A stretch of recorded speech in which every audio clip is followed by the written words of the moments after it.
변호인 참여의 필요성.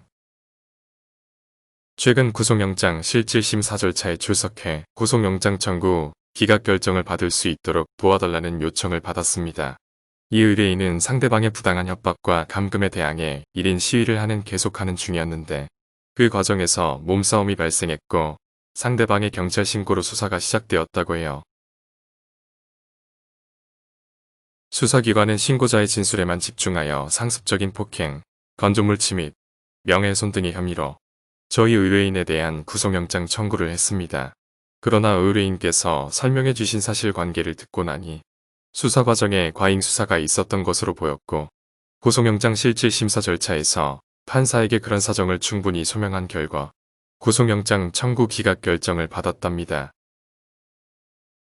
수사 관련 드라마와 영화를 좋아하시나요? 미란다 원칙을 제대로 고지하지 않은 채 범인에게 수갑을 채우는 장면, 임의 동행을 요구하면서도 범인의 집에 가야 한다는 요구를 무시하는 장면, 피의자 조사 중 수사 관계자가 피의자를 구타하는 장면, 보신 적이 있으시죠? 영화나 드라마를 보다 보면 위와 같은 수사 장면이 등장합니다. 위와 같은 경우는 모두 위법한 수사에 해당합니다.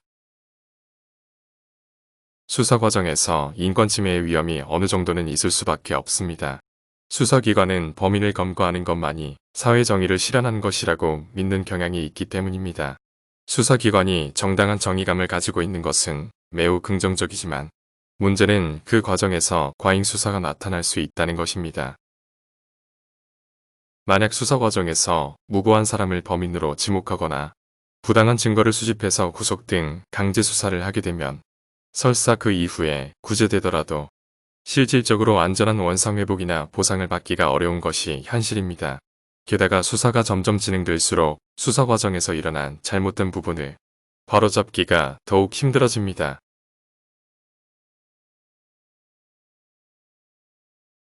이 때문에 인권침해를 방지하기 위해 수사의 초기 단계부터 변호인의 도움을 받을 필요가 있습니다. 형사소송법에서도 위와 같은 위험성이 발현돼 여지가 크다는 점을 인정하고 수사 단계에서도 구속영장이 청구된 경우나 체포, 구속 적부심사를 하는 경우에 국선 변호인을 선정하도록 규정하고 있고 좀 더 전문적인 도움을 필요로 하신다면 사선 변호사를 선임하실 수도 있습니다. 저희 사무실에서는 변호사가 직접 사건 발생 경위를 상세히 듣고 이를 토대로 자료를 수집해 수사기관에 제시하며 수사기관이 적법하게 수사를 하고 있는지 감시하고 위법이 있는 경우 이의를 제기해 시정을 요구하고 있답니다. 수사기관 출석을 앞두고 고민이신 분이 계시다면 장원법률사무소로 상담해보세요. 능력 있는 법률 조력자와 함께한다면 좋은 결과를 얻을 수 있습니다.